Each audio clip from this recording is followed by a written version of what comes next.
सूबे में सियासत गरमाने लगी है। चुनाव का समय जैसे जैसे नजदीक आता जा रहा है वैसे वैसे सियासी पार्टियां दांव पेच में जुट गई हैं। जहां सीएम योगी लगातार रैलियों को संबोधित कर रहे हैं तो वहीं सपा प्रमुख अपनी यात्रा का तीसरा चरण निकालने की तैयारी में है। कुल मिलाकर सियासी बिसात बिछ चुकी है और तैयार हो चुका है सियासी अखाड़ा।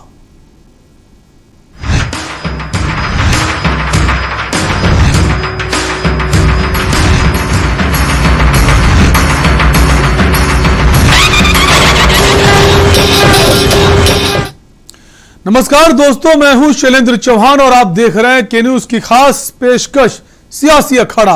लखीमपुर खीरी मामले पर सुप्रीम कोर्ट में सुनवाई के दौरान यूपी सरकार को फिर फटकार लगी है। यूपी सरकार की जांच फिर सुप्रीम कोर्ट के निशाने पर है। कोर्ट ने बिना किसी का नाम लिए कहा है कि एक आरोपी को बचाने के लिए दूसरी एफआईआर में एक तरह से सबूत इकट्ठा किए जा रहे हैं। यह रिपोर्ट देखिए। फिर चर्चा में लखीमपुर। सुप्रीम कोर्ट में हुई सुनवाई। प्रदेश सरकार को लगाई फटकार। जांच से खुश नहीं सुप्रीम कोर्ट। तो एफआईआर में अंतर नहीं कर पा रही एसआईटी सुप्रीम कोर्ट। अपेक्षा के अनुरूप नहीं हो रही जांच सुप्रीम कोर्ट। स्टेटस रिपोर्ट में सिर्फ गवाहों से बातचीत ही क्यों सुप्रीम कोर्ट। सुप्रीम कोर्ट ने एसआईटी के कामकाज पर उठाए सवाल। 3 अक्टूबर को घटी थी घटना। 4 किसानों की गाड़ी से कुचलकर हुई थी मौत। मंत्री का बेटा बनाया गया था आरोपी। 7वें आसमान पर पहुंच गई थी सियासत।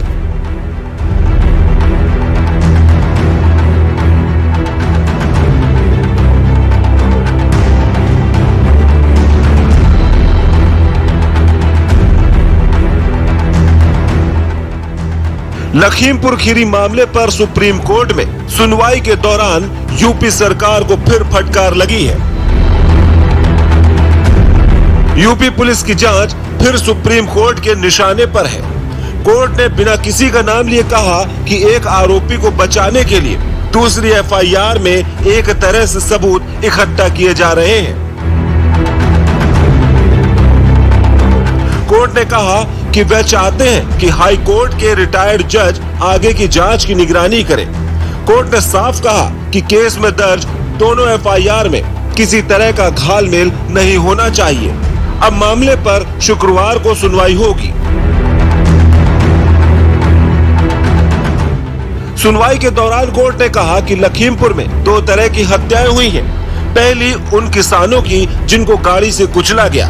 दूसरा उन राजनीतिक कार्यकर्ताओं की जिनको भीड़ ने मारा। सभी की जांच होनी चाहिए।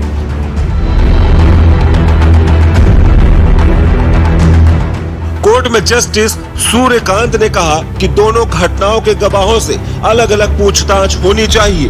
कोर्ट में chief justice N V. Ramana, justice Suryakant और जस्टिस हिमा कोहली की पीठ इस पर सुनवाई कर रही थी। हरीश साल्वे ने यूपी सरकार का पक्ष रखा था।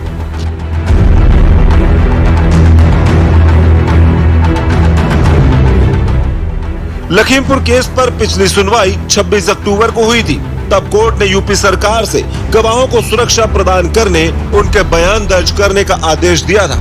कहा गया था कि पत्रकार रमन कश्यप और ड्राइवर सुंदर की मौत से जुड़े गवाहों के भी बयान अलग से लिए जाएं।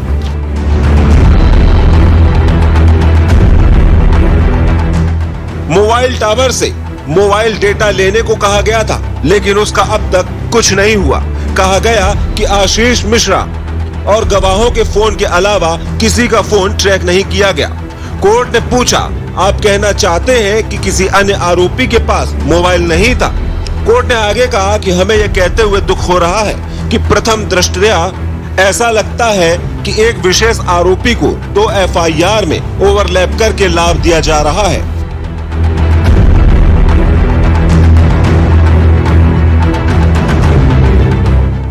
पुलिस ने मामले में केंद्रीय गृह राज्य मंत्री अजय मिश्रा के बेटे आशीष मिश्रा सहित 13 लोगों को गिरफ्तार किया गया है। गौरतलब है कि किसानों का एक समूह उत्तर प्रदेश के उप मुख्यमंत्री केशव प्रसाद मौर्य की यात्रा के खिलाफ 3 अक्टूबर को प्रदर्शन कर रहा था। तभी लखीमपुर खीरी में एक एसयूवी कार ने 4 किसानों को कुचल दिया, जिससे गुस्साए प्रदर्शनकारियों ने बीजेपी के 2 कार्यकर्ताओं और एक ड्राइवर की कथित तौर पर पीट कर हत्या कर दी थी, जबकि हिंसा में एक स्थानीय पत्रकार की भी मौत हो गई।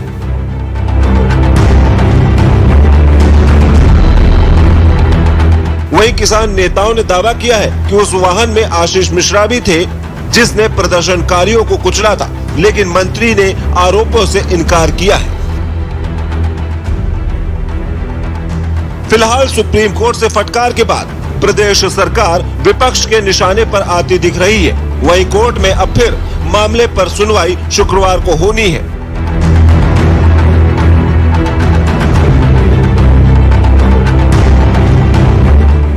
देखने वाली बात यह होगी कि इस मुद्दे से बीजेपी को कितना नुकसान होगा और विपक्ष को कितना फायदा, क्योंकि विपक्ष लगातार राज्य मंत्री के इस्तीफे की मांग करता आ रहा है। इलेक्शन डेस्क के न्यूज इंडिया।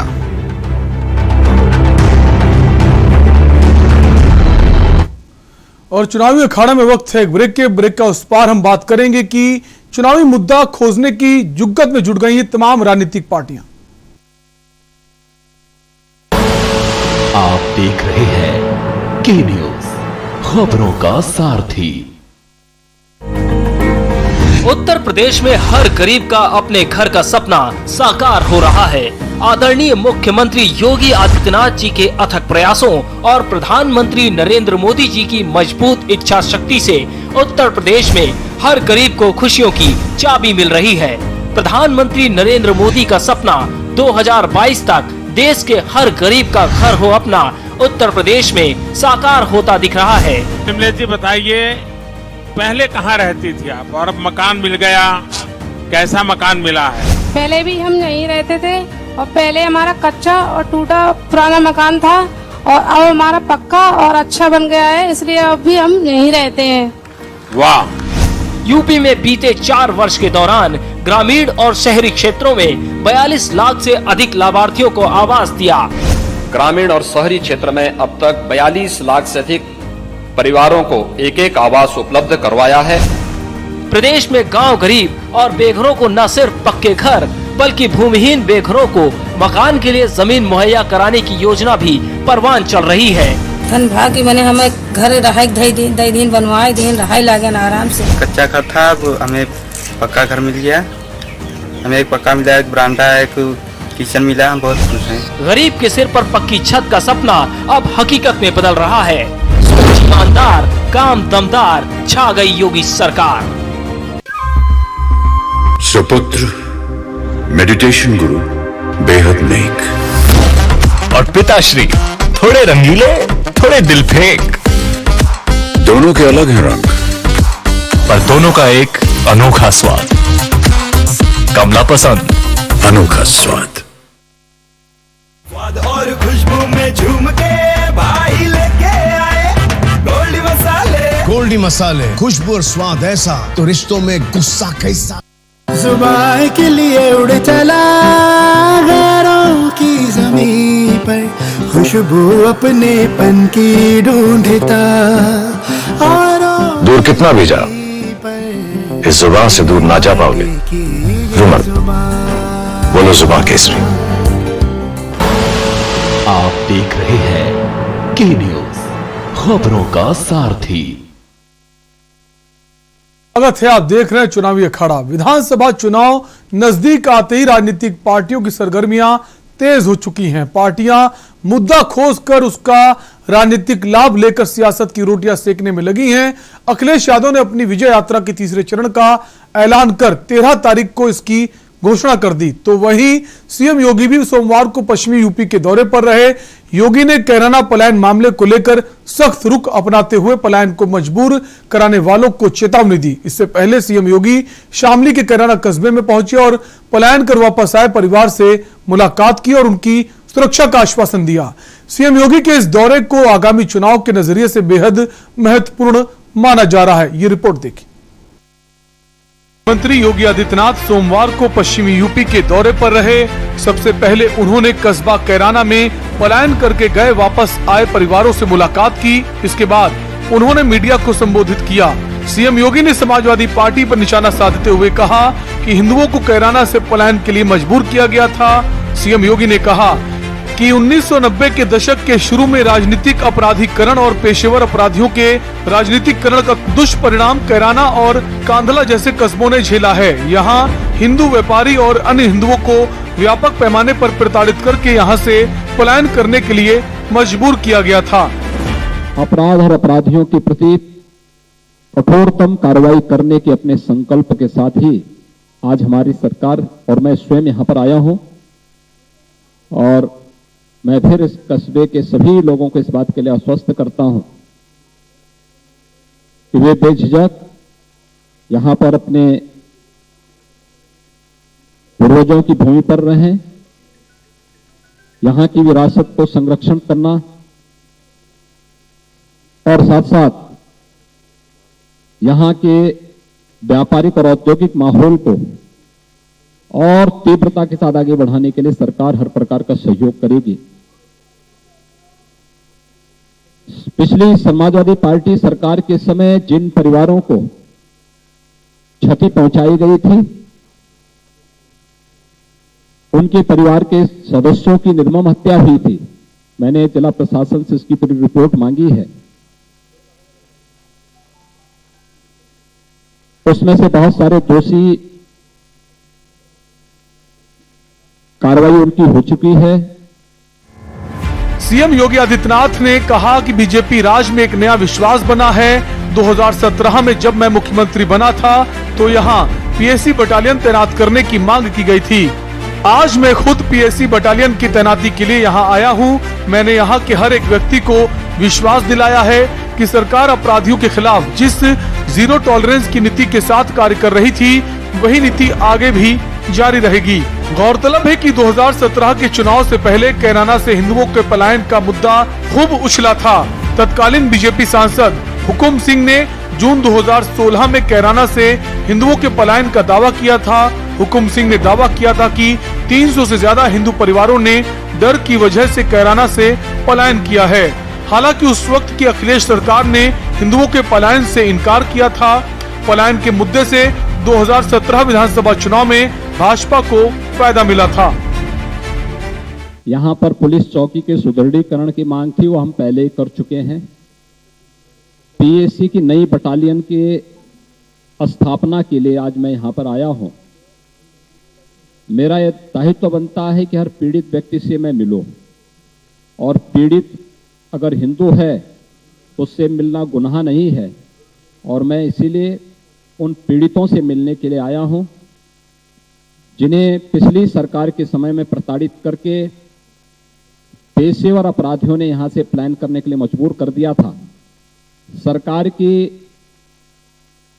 वर्तमान में हमारी सरकार की जब 2017 में आने के बाद अपराध और अपराधियों के प्रति जीरो टॉलरेंस की नीति के तहत जब सरकार ने कार्रवाई शुरू की वे सभी परिवार अपने को सुरक्षित महसूस किए वापस आए हैं और आज उन सभी लोगों से ही मैंने यहां पर मुलाकात की है। सीएम योगी के पश्चिमी उत्तर प्रदेश के दौरे के बाद सियासत तेज हो गई है। आपको बता दें कि पश्चिमी यूपी राजनीतिक पार्टियों के लिए काफी अहमियत रखता है। खासकर यहां का मुस्लिम वोट राजनीति को काफी हद तक प्रभावित करता है। अब देखना यह है कि सीएम योगी का ये दौरा आगामी विधानसभा चुनाव में बीजेपी के लिए कितना फायदेमंद साबित होगा और पलायन करने वाले परिवारों का मुद्दा कितना गर्म हो सकता है। इलेक्शन डेस्क के न्यूज इंडिया। चुनावी अखाड़ा में वक्त है एक ब्रेक का, बहुत जल्द वापस आएंगे। आप देख रहे हैं के न्यूज, खबरों का सारथी।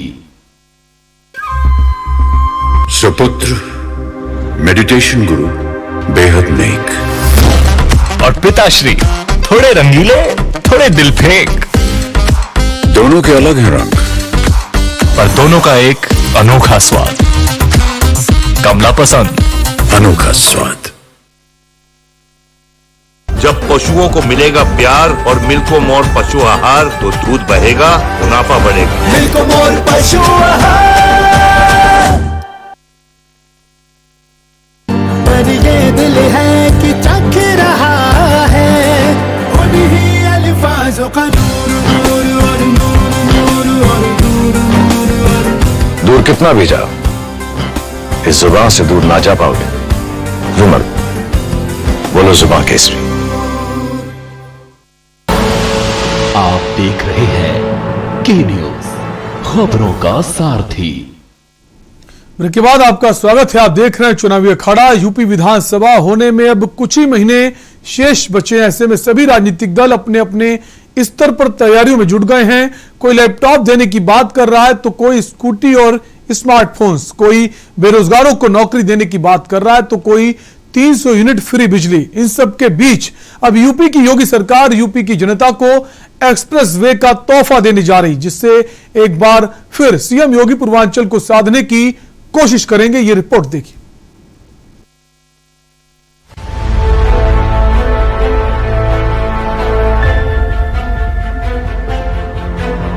योगी सरकार के बहुप्रतीक्षित प्रोजेक्ट पूर्वांचल एक्सप्रेसवे का इसी महीने लोकार्पण होने जा रहा है। 16 नवंबर को पीएम मोदी सुल्तानपुर से पूर्वांचल एक्सप्रेसवे को लोकार्पित करेंगे। चुनाव से ठीक पहले सबसे लंबे एक्सप्रेसवे का लोकार्पण पूर्वांचल की जनता को एक बड़ी सौगात होगी। लखनऊ से गाजीपुर तक बने एक्सप्रेसवे का बलिया तक विस्तार भी होना है। माना जा रहा है कि इस एक्सप्रेसवे के जरिए भाजपा पूर्वांचल की 28 जिलों की 150 से ज्यादा विधानसभाओं को साधने की हर मुमकिन कोशिश करेगी। पूर्वांचल एक्सप्रेसवे परियोजना की अगर बात करेंगे तो एक्सप्रेसवे की लंबाई 341 किलोमीटर है। पूर्वांचल एक्सप्रेसवे की अनुमानित लागत करीब 23,349 करोड़ रुपए है। योगी सरकार द्वारा प्रदेश के पूर्वी क्षेत्रों के विकास के लिए सुल्तानपुर, अंबेडकर नगर, अमेठी और अयोध्या के अलावा आर्थिक रूप से कम विकसित जिलों आजमगढ़, मऊ और गाजीपुर को लखनऊ से जोड़ने के लिए पूर्वांचल एक्सप्रेसवे का निर्माण कराया गया है। एक्सप्रेसवे के एक ओर 3.75 मीटर चौड़ी सर्विस लेन भी बनाई गई है। इससे परियोजना के आसपास के गांवों के निवासियों को एक्सप्रेसवे पर सुगम आवागमन की सुविधा उपलब्ध होगी। इस एक्सप्रेसवे के अंतर्गत मेन कैरिजवे पर कुल 18 फ्लाईओवर, 7 बड़े पुल, 118 छोटे पुल, 6 toll plaza, 5 rail plaza, 271 underpass निर्मित किए गए हैं। लड़ाकू विमानों के उतरने और उड़ान के लिए सुल्तानपुर में 3.2 किलोमीटर लंबी हवाई पट्टी का निर्माण भी किया गया है। बता दें कि Purvanchal expressway Lucknow Sultanpur road NH 731 पर स्थित ग्राम चांद सराय लखनऊ से प्रारंभ होकर यूपी बिहार सीमा से 18 किलोमीटर पूर्व राष्ट्रीय राजमार्ग संख्या 31 पर स्थित ग्राम हैदरिया पर समाप्त होगा। वर्तमान में एक्सप्रेसवे 6 लेन चौड़ा है, जिसे 8 लेन तक विस्तार दिया जा सकता है। सभी संरचनाएं इसी हिसाब से तैयार की गई हैं। गौरतलब है कि इस एक्सप्रेसवे के निर्माण कार्य में करीब 9,000 लोगों को प्रत्यक्ष और अप्रत्यक्ष रूप से रोजगार मिला है। उत्तर प्रदेश के विकास में जो क्षेत्र अछूते रह गए थे, पूर्वांचल उसमें से सबसे बड़ा क्षेत्र था। और ये दुर्भाग्य की बात है कि पूर्वांचल की छवि आतंक और अपराध के रूप में जानी जाती थी। माननीय योगी आदित्यनाथ जी के शासन में उस क्षेत्र में जो अपराध और अपराधियों का गढ़ था, वहां अपराध और अपराधी समाप्त हो गए हैं। उसको अब विकास की दौड़ में उत्तर प्रदेश के साथ और तेजी के साथ लाने के लिए पूर्वांचल एक्सप्रेसवे, जिसका शिलान्यास स्वयं प्रधानमंत्री ने किया था, वे स्वयं इसके लोकार्पण के लिए आ रहे हैं। तो अब पूर्वांचल एक्सप्रेस हाईवे के माध्यम से पूरा पूर्वांचल उत्तर प्रदेश के विकास का साथी बनेगा और ये एक बहुत बड़ी घटना है पूरे उत्तर प्रदेश के सर्वांगीण विकास के लिए। तो मैं समझता हूं कि उत्तर प्रदेश की गति के साथ अब पूर्वांचल भी अपनी गति जोड़ेगा और उत्तर प्रदेश देश के सर्वश्रेष्ठ राज्यों में से एक बहुत जल्दी ही होगा। वहीं 16 नवंबर को पीएम मोदी द्वारा पूर्वांचल एक्सप्रेसवे के लोकार्पण पर सपा और कांग्रेस ने जुबानी हमला करते हुए प्रतिक्रिया दी। सपा प्रवक्ता अनुराग भदौरिया ने कहा कि पूर्वांचल एक्सप्रेसवे सपा सरकार का प्रोजेक्ट था, जिसका नाम समाजवादी एक्सप्रेसवे था, जिसे भाजपा ने बदल दिया। वहीं कांग्रेस प्रवक्ता ब्रिजेश सिंह ने भी कहा कि मायावती के शासन काल में इस प्रोजेक्ट की शुरुआत हुई, जो अखिलेश शासन काल में भी जारी रहा, जिसको अब भाजपा सरकार अपना नाम देकर लोकार्पण करने जा रही है। आम आदमी जहां महंगाई से त्रस्त है, पूरी बाजार उसके पहुंच से बाहर है, लोग अपने बच्चे की फीस नहीं जमा कर पा रहे हैं, उज्ज्वला की रिफिलिंग नहीं हो पा रही है, आम आदमी की कैपेसिटी चाहे खाने पीने का सामान हो चाहे कपड़ा लत्ता हो, बाजार पूरी तरीके से उसकी पहुंच से बाहर है। सरकार के पास इन सवालों का कोई जवाब नहीं है। अब वो इवेंट दिखा करके जिन मेडिकल कॉलेजों की बाउंड्री नहीं बनाई गई, नींव नहीं खोदी गई, उसे बना हुआ बता करके वो चाहती है कि लोग कोरोना में जो लाखों लाख लोग उत्तर प्रदेश में मर गए उनको लोग भूल जाएं, कमर तोड़ महंगाई लोग भूल जाएं, लोगों का जीवन मुश्किल हो गया है उसको भूल जाएं और वो इवेंट को देखें। भारतीय जनता पार्टी इसी राजनीति पर आगे बढ़ रही है और आदरणीय प्रधानमंत्री जी जो आ रहे हैं 16 तारीख को, अब इसी प्रकार के वो इवेंट दर इवेंट करेंगे। लेकिन उत्तर प्रदेश की जनता भारतीय जनता पार्टी के शासन में त्रस्त है, इनको जवाब देने का मन बना चुकी है और भारतीय जनता पार्टी को हरा करके उत्तर प्रदेश से एक मैसेज देगी। जब से उत्तर प्रदेश में भारतीय जनता पार्टी की सरकार आई है, भारतीय जनता पार्टी की सरकार सिर्फ समाजवादी द्वारा किए कामों का नाम और नंबर बदल रही है, इससे ज्यादा कुछ नहीं किया। पूर्वांचल एक्सप्रेसवे ये समाजवादी के समय शुरू हुआ था, इसका नाम समाजवादी पूर्वांचल एक्सप्रेसवे था, जो उसका नाम बदल दिया। तो भारतीय जनता पार्टी ने कोई ऐसा काम नहीं किया, वो सिर्फ समाजवादी कामों का ही उद्घाटन कर रही है। यूपी में चुनाव को कुछ ही महीने बचे हैं। ऐसे में सभी राजनीतिक दल भलीभांति जानते हैं कि पूर्वांचल को साधना बहुत जरूरी है, क्योंकि यूपी की सत्ता को हासिल करना है तो उसका रास्ता पूर्वांचल से ही होकर गुजरता है। और इसीलिए जहां भाजपा पूर्वांचल एक्सप्रेसवे का तोहफा राज्य की जनता को दे रही है, तो वहीं विपक्ष इसे मुद्दा बनाकर योगी सरकार की घेराबंदी करने में जुट गया है। योगी सरकार के बहुप्रतीक्षित प्रोजेक्ट पूर्वांचल एक्सप्रेस का उद्घाटन इसी माह 16 तारीख को होना है। इस उद्घाटन के लिए भारत के यशस्वी प्रधानमंत्री नरेंद्र मोदी करते नजर आएंगे।